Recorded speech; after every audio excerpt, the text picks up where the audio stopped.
하나님의 말씀 고린도전서 2장입니다.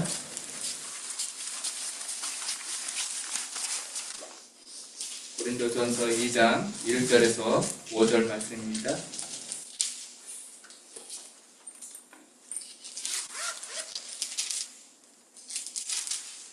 한 목소리로 함께 읽겠습니다.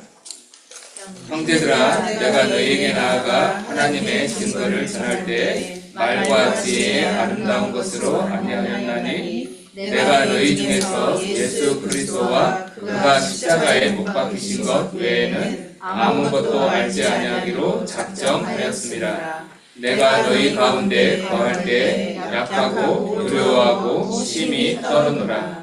내 말과 내 전도함이 설득력 있는 지혜의 말로 하지 아니하고 다만 성령의 나타나심과 능력으로 하여 너희 믿음이 사람의 지혜에 있지 아니하고 다만 하나님의 능력에 있게 하려 하였노라. 아멘. 저는 바울이 쓴 글을 보면은 이 사람이 굉장히 진짜 지식이 깊구나, 문체나 이렇게 논리 구조나 굉장히 이렇게 글이 다르잖아요. 바울은 굉장히 상당한 지식이 있었고요. 실제로 그때 당시에 굉장히 중요한 철학자들 명단에 이름을 올릴 만큼 그들하고 철학적 논쟁을 펼쳐도 지지지 않을 만큼 학식을 갖춘 사람이었습니다. 우리가 잘 아는 것처럼 그때 당시에 그 헬라 문화가 그 지중해 하나를 다 이렇게 차지했을 때요. 그래서 그리스어가 공용어가 되고 알렉산더 대왕이 전부 다 그 지중해 하나를 다 정복했잖아요. 그 당시에 그런 가장 중요한 학문의 꽃을 피웠던 도시가 세 개가 있었는데요. 아테네, 지금의 그리스 아테네 맞죠? 성경에는 아덴이라고 나옵니다. 그리고 한 곳은 이스라엘의 이스라엘 지역에 있는 그 알렉산드리아라는 도시고요. 그리고 한 곳이 길리기아 다소예요. 그 길리기아 다소에서 가말리엘의 문화생으로 이렇게 공부를 했고 수제자처럼 이렇게 공부를 했고 또 굉장히 많은 지식과 학문을 갖췄던 그리고 모든 배경을 다 가지고 있는 사람이 이 바울이에요. 그래서 지식적으로 뭔가를 전달한다고 하면은 빠지지 않고 그 색깔로 얼마든지 할 수 있는 사람이 바울입니다. 오늘 고린도전서 2장을 우리가 말씀 묵상하면서 왜 이 얘기를 잠깐 하냐, 그 배경을 우리가 좀 살펴야 되기 때문에 그렇습니다. 오늘 바울은 고린도전서 2장에 고린도 교회에 들어갈 때 본인의 심중을 조금 깊이 얘기합니다. 내가 너희에게 나아갈 때 심히 두렵고 떨린 이 마음 상태를 얘기해요. 그리고 다른 거 아닌 오직 그리스도와 그의 십자가에 못 박히신 것 그 외에는 아무것도 알지 아니하기로 작정했다고 고백합니다. 우리가 잘 아는 것처럼 사도행전의 역사를 훑어보면은 고린도 들어가기 전에 바로 사역했던 곳이 나오죠.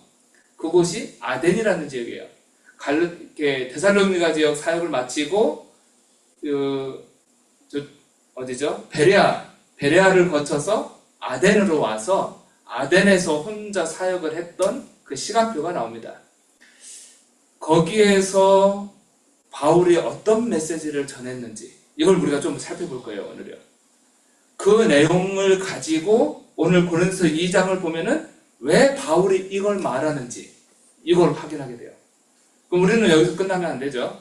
우리 삶은요, 우리 현장에서 누군가를 만났을 때 뭘 얘기해 줄 겁니까? 바울과 같은 중심을 갖게 되기를 기도합니다. 강단도 그렇고 교회 색깔도 그렇고 우리 성도님들 색깔도 그렇고 현장에서 누군가를 내게 하나님께서 붙여주셨을 때 그 사람의 운명을 바꿀 수 있는 정확한 복음, 그거 외에는 내가 굳이 알아도 내 입 다물고만 않겠다. 요겁니다. 바울의 중심은요. 내가 지식이 부족해서가 아니라 다 알지만 그거 외에는 내가 알지 않겠다. 뭔가 있는 거죠. 이게 이제 굉장히 중요한 중심이 된 겁니다. 그래서 오늘 제목은 바울이 그렇게 고린도 지역을 향해서 들어갈 때 오직 내가 이것만 알기를 원했다, 작정했다고 한 그 내용, 이게 우리 오늘 제목입니다. 그리스도와 그의 십자가에 못 박히신 것. 이게 오늘 제목입니다. 그리스도와 십자가. 이 안에 사실은 인생 문제가 다 담겨져 있죠. 인생 문제의 해답이 다 담겨져 있죠. 오늘 제목만 붙잡고 가셔도 돼요. 내용을 다 까먹어도 그지 바울과 같이 나도 정말 다른 건 잘 몰라도 어설퍼도 그리스도 하나는 정확하게 말할 수 있는 사람 되야 되겠다.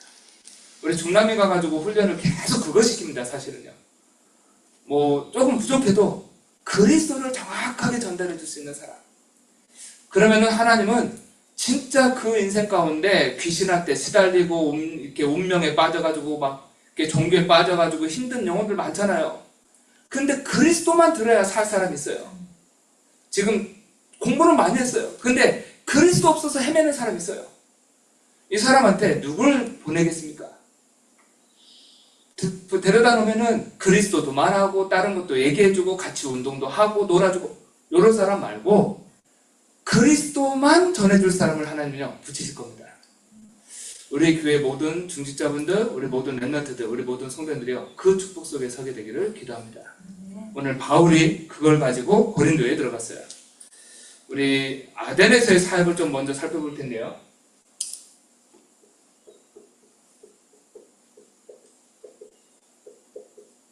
사도행전 17장에 16절에서 34절에 나옵니다. 우리 성경을 좀 펼쳐서 좀 보겠습니다. 이 고린도에 바로 들어오기 전에 했던 사역 현장이에요.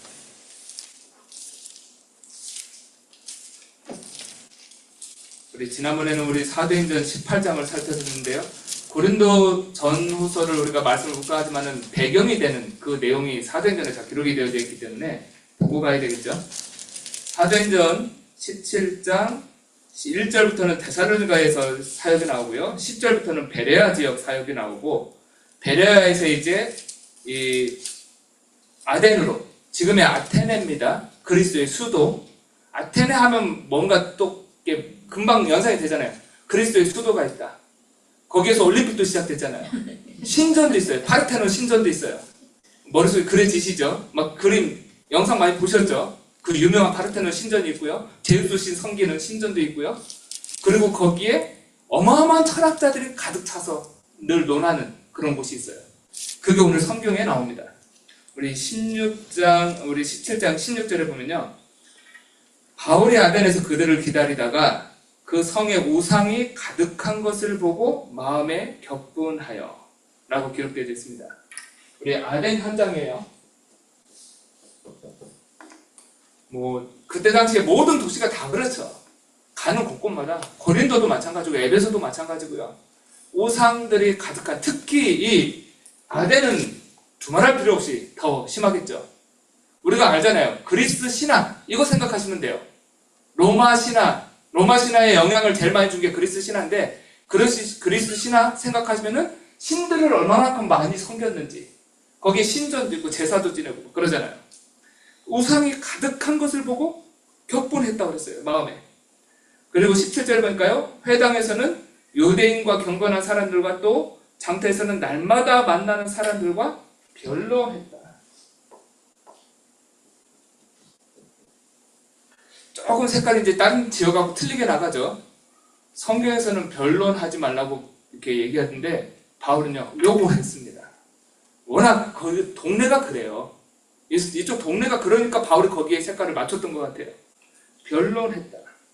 우리 잘 이렇게 중고등학교 때 배웠던 이름들 나옵니다. 그 밑에요.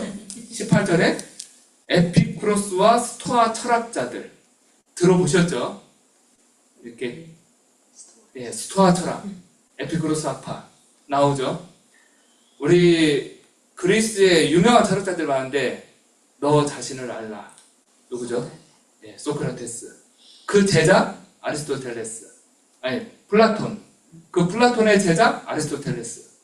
아리스토텔레스가 알렉산더 대왕의 스승이에요.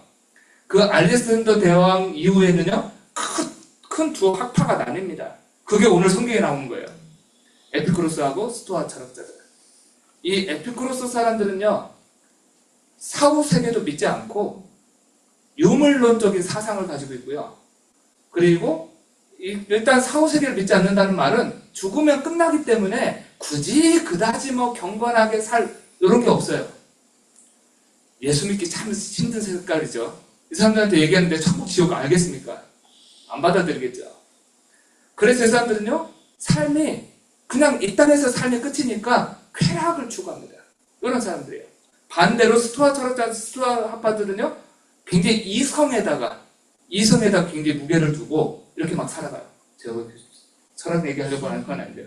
이런 부분들을 가지고 막 사람들이 막 거기에 워낙 그런 사람들이 많이 논하는 이런 현장이에요. 이 사람들이요, 바울을 붙잡아가지고 이제 얘기합니다. 이 말쟁이가 무슨 말을 하고자 하느냐.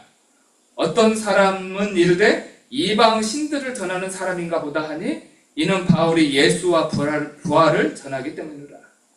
바울이 예수님 얘기하고 부활을 얘기하니까 이 철학자들이 붙어가지고요, 이제 바울을 붙들고 갑니다. 도대체 이 사람이 말한 게 뭐냐 하고 듣고 싶은 거죠.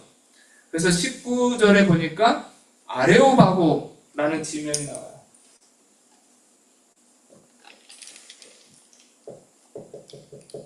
이 아레오바고는요, 그 그리스 그때 당시에 2000년 전 그때 당시에 지금으로 말하면은 미국의 대법원 이런 식이에요.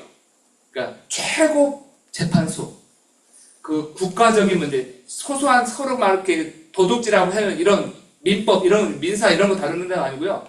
큰 국가적인 이슈를 다루는 대법원이 있는 그런 재판이 열리는 곳이 아레오바고고요. 그리고 이곳에서 두 번째로 중요하게 이루어졌던 게 그때 당시에 최고의 학자들, 지식인들, 지성인들, 철학자들이 새로운 지식을 논하는 곳이 이곳이에요. 에베소에 가면은 이렇게 비슷한 곳 한 곳 있죠. 어디였죠? 두란노. 에베소에 가면은 두란노가 그런 곳이에요. 그러니까 지금으로 치면요, 대학 현장하고 똑같습니다. 그러니까 회당은 유대인들 중심으로 이루어지지만은 지식을 가지고 막 논하는 이런 곳이요, 두란노하고 아레오바고 이런 현장이에요. 여기에 이제 간 겁니다. 그래서 가가지고 이 사람들이 19절을 보니까 네가 말하는 이 새로운 가르침이 무엇인가 우리가 알 수 있겠느냐. 내가 어떤 이상한 것을 우리 귀에 들려주니 그 무슨 뜻인지 알고자 하노라. 21절을 보니까요, 이 사람들, 그 아덴 사람들의 특징을 말합니다. 모든 아덴 사람과 거기서 나그네 된 외국인들이 가장 새로운 것을 말하고 듣는 것 이외에는 달리 시간을 쓰지 않음이더라. 굉장히 골치 아픈 사람들입니다, 사실은요. 그러니까 뭔가 지식과 논쟁과 이런 부분들에 너무너무 이렇게 익숙해져 있는 그런 것만 하는 이런 사람들이 모여있는 현장이에요. 바울이 여기에서 복음을 전합니다. 그래도 바울은 그리스도의 증인인데 예수님의 부활과 예수님에 대해서, 하나님에 대해서 복음을 전해요. 근데 바울이 전하는 복음의 내용을 22절부터 쭉 내용을 잘 살펴보시기 바랍니다. 22절부터 보면요, 바울이 하는 얘기를 기록해놨어요. 바울이 아레오바고 가운데 서서 말하되 아덴 사람들아 너희를 보니 범사에 종교심이 많도다. 내가 두루 다니며 너희가 위하는 것들을 보다가 알지 못하는 신에게라고 새긴 단도 보았으니, 얼마만큼 많은 신들이 있으면은 여러 신들 생각하다가 이름이 생각이 안 나니까 알지 못하는 신 해놓고 섬기고 제사하고 그러겠죠. 그러니까 그만큼 종교성이 많은 거예요. 그만큼 우상이 심각한 겁니다. 이런 신들도 내가 보았으니 그런즉 너희가 알지 못하고 위하는 그것을 내가 너희에게 알게 하리라. 그들이 지금 섬기고 있는 그 신을 딱 이렇게 키워드를 해서 바울이 이제 복음을 전하기 시작합니다. 24절에요. 우주와 그 가운데 있는 만물을 지으신 하나님께서 천지의 주제시니 손으로 지은 전에 계시지 아니하시고 또 무엇이 부족한 것처럼 사람의 손으로 섬김을 받으시는 것이 아니니 이는 만민에게 생명과 호흡과 만물을 친히 주시는 이심이라. 인류의 모든 족속을 한 혈통으로 만드사 온 땅에 살게 하시고 그들의 연대를 정하시며 거주의 경계를 한정하셨으니 이는 사람으로 혹 하나님을 더듬어 찾아 발견하게 하려 하심으로되 그는 우리 각 사람에게서 멀리 계시지 아니하도다.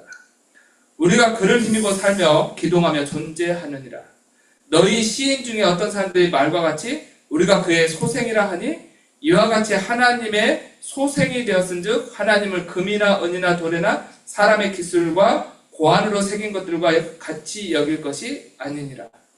알지 못하던 시대에는 하나님이 간과하셨거니와 이제는 어디에든지 사람에게 다 명하사 회개하라 하셨으니. 31절 보니까요. 이는 정하신 사람으로 하여금 천하를 공의로 심판할 날을 작정하시고 이에 그를 죽은 자 가운데서 다시 살리신 것으로 모든 사람에게 믿을 만한 증거를 주셨음이라 하니라. 저는 바울이 전한 다른 지역에서 전한 복음의 내용을 보면요. 왕들 앞에 서서 재판받을 때는 그걸 간증했어요. 자기가 만난 예수 그리스도. 다메섹 사건을 간증하고. 그 사도행전 17장을 보면은 17장 그 데살로니가서에서 가서 보면요. 새 안식일 동안에 예수가 그리스도인 그 사실을 확실히 증거합니다. 근데 오늘 이렇게 바울이 말한 내용을 쭉 그대로 기록한 내용을 보면은 뭔가 철학적인, 지식적인, 학문적인 냄새는 나는데 복음의 내용이 약간 희미해 보여요. 예수님이 그리스도다 이렇게 말하면 참 시원하겠는데 여기 없어요. 그런데 성경학자들이 볼 때요. 우리는 복음에 워낙 이게 이렇게 갈망하고 복음에 목말라서 찐한 것이 워낙 우리는 이렇게 좋잖아요. 그래가지고 찐한 그리스도 복음 아니면 다른 건 뭔가 물 탄 듯 좀 이렇게 희석된 것처럼 보이는데 이 바울의 전하는 이 사도행전 17장을요. 일반 성경학자들, 신학자들은요. 굉장히 높이 평가합니다. 왜냐면은 타 문화권에 그들에게 맞춰서 그들을 이해하고 그들의 언어로 그들의 용어로 접근했잖아요. 철학자들 진짜 많이 모여있는 그 똑똑한 사람들 모여있는 거기에 맞춰서 표현을 한 거예요. 근데 전도는 그럴 필요 없거든요. 그리스도의 이름을 그대로 선포하면 되는데 바울이 그걸 깨닫습니다. 그걸 깨닫고 고린도 지역으로 옮겨갈 때 바울의 중심이 오늘 고린도서 2장에 나온 거예요.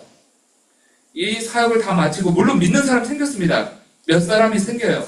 34절에 보니까 그 중에 몇 사람이 그를 가까이 하며 믿으니 그 중에 아레오바고 관리 두오누시오 그리고 다말이라 하는 여자 또 몇 사람들 믿는 사람들이 생겼지만은 그다지 고린도 지역이라든가 데살로니가 지역이라든가 이런 데처럼요 진짜 현장에 제자가 세워지고 교회가 세워지고 이런 모습이 안 보입니다. 바울이 느꼈겠죠. 그리고 나서는 마음에 고린도로 들어가잖아요. 그 고린도로 들어갈 때의 마음의 중심 이게 오늘 우리 읽었던 본문이에요. 우리 다시 돌아오겠습니다. 고린도서 2장으로요. 고린도서 2장에 와서 형제들아 내가 너희에게 나아가 하나님의 증거를 전할 때 고린도 지역에 들어가서 이제 사역을 할 때 바울의 중심입니다. 말과 지혜의 아름다운 것으로 아니하였나니 조금 색깔이 나오죠. 말과 지혜의 아름다운 것 그거 가지고 했던 현장이 있어요. 어디죠? 우리가 지금 방금 전에 읽었던 사도행전 17장 아덴이라는 현장. 지식인들에 맞춰서 지혜 가지고 세상 지혜 가지고 말의 아름다움 가지고 묘사를 해서 그럴싸하게 해서 복음을 전했습니다. 딴 거 한 거 아니에요. 그래도 정확하게 복음 얘기했어요. 근데 예수 그리스도께서 죽으시고 부활하신 걸 얘기하는데도요. 뭔가 희미해요. 우리가 볼 때는요. 묘사를 굉장히 많이 해서 했잖아요. 바울이 아차 싶었을 겁니다. 아 이게 필요 없구나. 이게 아니라 원색 진하게 해야 돼요. 그리스도만 말해도 돼요. 그래서 바울은요. 이제는 고린도에 가서는 그렇게 사역을 안 해야지 하는 생각을 했겠죠. 그래서 그 중심을 얘기합니다. 고린도에서 바울의 중심이에요.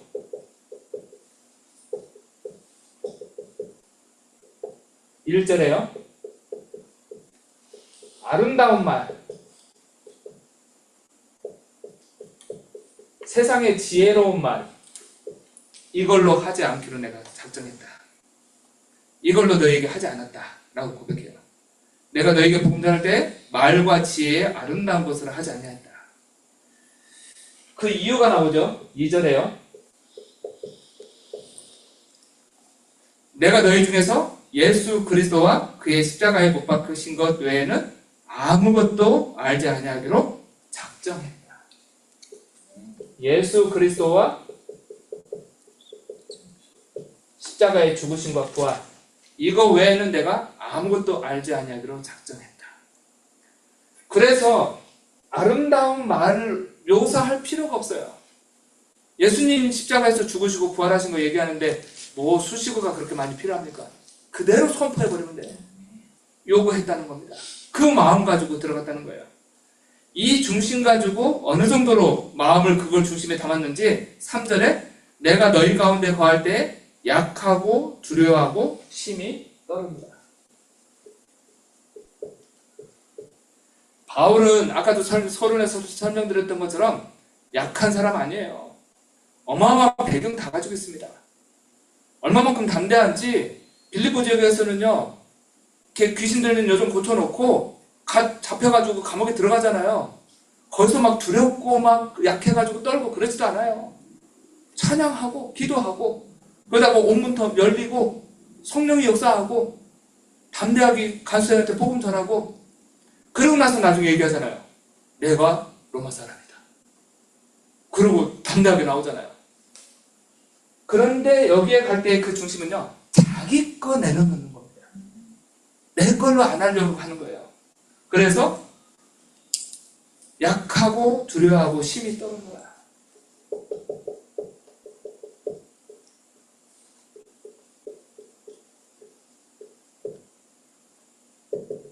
이 중심이 우리한테 정말로 필요합니다. 내가 현장에 가서 사역을 할 때, 복음을 말할 때, 내 색깔, 내가 경험, 내가 이 정도 다락방을 했으니까, 복음 편지? 나 이거 이 정도 아니까, 뭐 이거 가지고 하면 되겠지. 이게 아니고요. 우리는 이 말씀을 묵상하면서, 고린도서 말씀을 묵상하면서, 다시 초심으로, 정말 하나님이 주신 그 은혜 속에서, 모든 것을 사역할 수 있게 되기를 기도합니다. 그래서 모든 내게 맡겨주는 그 사람, 현장 볼 때에 약하고 두려운 마음으로, 심히 떨린 마음으로 진짜 하나님의 은혜를 사모하면서 인도받게 되시길 바랍니다. 바울이 그 중심을 얘기했어요. 그러면서 4절에요. 내 말과 내 전도함이 설득력 있는 지혜의 말로 하지 아니하고 또다시 얘기합니다. 내가 복음을 전하고 또 전도할 때 이 말에 설득력 있는 지혜의 말, 바울은 이게요 거의 진짜 체질되어 있다고 보시면 되거든요. 그만큼 지식에 능한 사람이에요. 세상 지혜를 얘기하죠. 설득력 있는 이 지혜의 말로 하지 아니하고 다만 하는 성령의 나타나심과 능력으로 하여.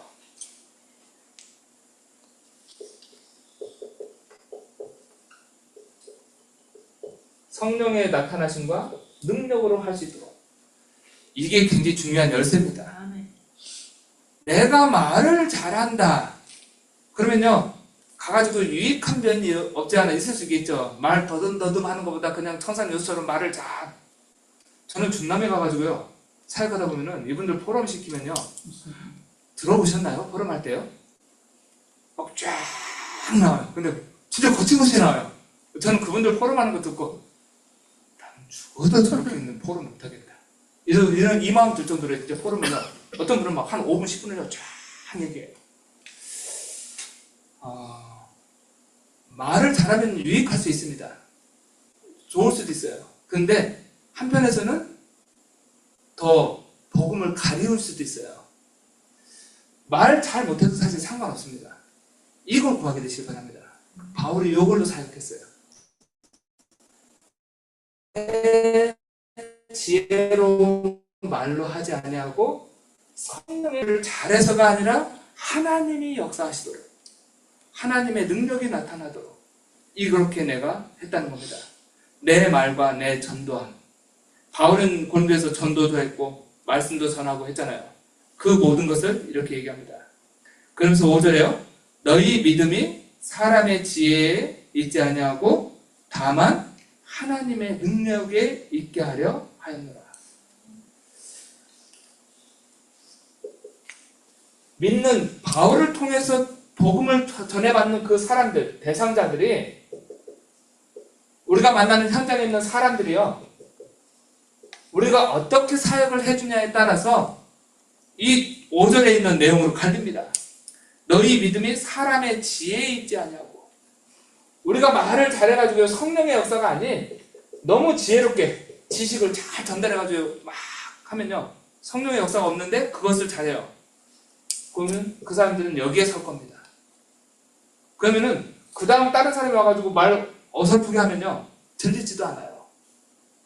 그런데 여기에 있지 않도록 오직 하나님의 능력에 있게 하기 위해서 이걸 위해서 바울이 중심을 담고 사역을 했다는 겁니다. 이걸 위해서 바울이 가슴에 가진 게 있어요. 그게 제목입니다. 결론이에요. 오직 그리스도, 그리고 오직 그리스도의 십자가에 죽으신 것, 못 박히신 것, 이거 외에는 내가 아무것도 알지 아니기로 작정했다. 그 중심 가지고 한 사람 한 사람을 만난 겁니다. 그 중심 가지고 복음을 전한 거예요. 그 중심 가지고 전도한 거예요. 그 중심 가지고 기도했겠죠. 고린도 지역의 사역은 이렇게 진행이 되어졌습니다. 그러니까 아덴에서하고 사역이 확 틀리죠. 아덴에서는요, 뭔가 많은 미사역구가 나와요. 근데 고린도에서는요, 그런 거 별로 없습니다. 그냥 그 사도행전 18장에 보면은 사역했던 내용을 나중에 이렇게 사도행전 18장에 보면은 안식일마다 4절에요. 바울이 회당에서 강론하고 유대인과 헬라인을 권면하니라. 5절에 보니까요, 유대인들에게 예수는 그리스도라 밝히 증언하니. 다른 거 수식어가 있나요? 다른 게 별로 없어요. 그 중심 가지고 들어갔고 그 중심 가지고 사람들을 대했고, 하나님은요, 그 그리스도만 들을 사람들을요 다 불러 모으시는 거예요. 그래서 서론에 처음에 우리 고린도서 전서 시작할 때 첫날 말씀드렸던 것처럼요, 굉장히 중요한 인물들이요 많이 일어났던 현장이 고린도입니다. 하나님, 내가 이 현장에서 이것만 진짜 제대로 말하겠습니다. 내 지식 말고 내 경험 말고 진짜 그리스도와 십자가에 못 박히신 거, 이것만 말하겠습니다. 이 중심 가지고 들어갔어요. 내가 내 말 잘하는 거, 내 지식, 이거 가지고 하지 않겠다. 뜻을 정한 거예요. 작정한 거예요. 그걸 작정했다고 표현했잖아요. 2절에요. 그리고 나서는 실제로 그걸 사역을 그대로 한 거예요. 예수 그리스도의 십자가, 죽음과 부활. 죽음을 얘기하면요, 부활은 당연히 같이 짝처럼 따라 나옵니다. 예수님이 그리스도 되신 거, 예수님의 십자가의 죽으심과 부활, 우리 그리스도의 산중직을 우리는 잘 알고 있습니다. 왕, 선지자, 제사장. 우리 인생의 모든 근본 문제에 해답되신 예수 그리스도. 사단의 권세, 죄의 권세, 하나님 떠난 죽음의 문제, 지옥의 문제, 그로부터 시작되어진 모든 저주와 재앙 다 해결하신 거예요. 요한복음 19장 30절 예수님이 말씀하신 것처럼 이것만 있어도 돼요. 이것만 정확하게 전달해줘도 돼요. 그러면은 그 현장은 살아납니다. 바울이 이걸 가지고 들어간 거예요. 예수님의 그리스도의 죽으심과 부활, 이것만 말하겠다. 그리스도의 십자가의 도망 전달한 겁니다. 요거 가지고 했는데 요거 들을 사람 하나님께서 그 현장에 세우십니다. 근데 우리가 잘 알다시피 이것만 가지면요 모든 문제 해방입니다. 참된 자유가 이 안에 있어요. 참된 승리가 이 안에 있습니다. 참된 응답이 이 안에 있어요. 진짜 생명이 이 안에 있습니다. 그래서 우리가 목사님, 저는요 성품이 조금 사람들 만나면 떨리고 이렇게 나서는 거 좀 힘들고 말 잘 못해요. 그분이 훨씬 더 사역을 잘할 수 있어요. 왜 그러죠? 말 많이 하는 사람은요, 이게 말에 스킬이 있어요. 그래서 막 자기 거 막 많이 말합니다. 근데 말을 내가 잘 못한다. 이 사람은요, 기도 엄청 하고 갑니다. 그리고 가가지고 딱 준비한 것만 읽고 와요. 근데 그게 제일 유익해. 그리스도만 딱 말하고 와요. 근데 그것만 선포되면요, 그 사람은요, 중요한 거 터졌을 때요, 그것만 생각나. 말 막 하자 동안 얘기해주고 오면요, 이 사람이 화려하게 말했던 거, 요거 생각나요. 그리스도가 심해져요, 상대적으로. 그래서요, 훨씬 더 말을 적게 하는 게 유익할 수도 있습니다. 뭐 말을 작게 하고 많이 하고 이거보다도요, 중심은 이겁니다. 뭘 말하냐, 어떤 중심으로 가냐. 우리 주님의 통해서 하나님이 정말 구원 얻을 사람들, 영적으로 시달리는 사람들, 귀신한테 시달리는 사람들, 정말 가정의 위기 온 가정들, 그리고 정말 신앙생활을 오랫동안 쉬었던 우리 강호 형제 마지막 포럼하고 왔는데 저는 너무 감사했습니다. 그 포럼하기 전날 점심 때 만나서 식사 얘기를 하면서 신앙생활 다시 시작하시니까 인도 받을게요 그러더라고요. 다시 시작하는 얘기 하더라고요. 저는 알겠습니다. 편안하게 계시니까 편안하게 인도 받으시도록 기도하겠습니다. 그랬거든요. 그런데 간증할 때 우리 찬양할 때 그 얘기를 본인 입으로 하셨잖아요. 감사했습니다. 저는 그 간증 들으면서 하나님의 우리 교회를 치유의 뜰처럼 쓰시는구나. 그 마음 들었습니다. 낙심되었던 사람도 치유되어지고, 오래 교회를 떠났던 사람들도 치유되어지고, 병든 자들도 치유되어지고, 정말 귀신한테 시달리는 사람들도 와서 복음 듣고 치유되어지고, 우리 청소년 아이들 너무너무 심각하잖아요. 그런 아이들도 와서 치유받을 수 있는 현장이 되도록. 그래서 그들을 모두 살릴 수 있는 위대한 그리스도, 이걸 누구든지 말할 수 있는 분들로 우리 주님에게 모든 선배들, 랩런트들이 준비되면 됩니다. 그래서 우리 주신 말씀을 붙잡고 이 시간 같이 기도하겠습니다. 하나님, 그리스도와 그의 십자가, 그 십자가의 외에는 아무것도 알지 않아요. 이런 내가 작정합니다. 바울의 고백이었습니다. 하나님, 나의 삶이 이 속에 있게 하옵소서. 정말 나를 살리신 그 그리스도 이름으로 모든 현장에 답을 주는 전도자의 삶을 누리게 하옵소서. 한 가지 기도 제목을 더 드리겠습니다. 우리 마르쿠스 목사님 둘째 딸, 지금 조금 급하게 수술이 필요한 그런 상황이 왔습니다. 림프암 같아요. 그래서 우리 사진 올려드리고 제가 글 올려드렸죠. 그래서 우리 기도를 해주시기를 바랍니다. 둘째 딸인데요, 나이가 한 7살 정도 돼요. 어리네요. 근데 병이 찾아온 것 같아요. 하나님 계획이 있겠죠. 그래서 우리 마르쿠스 목사님 둘째 딸을 위해서도 기도를 해주시기 바랍니다. 같이 기도하겠습니다. 살아계신 하나님 감사합니다. 이 시간에 성삼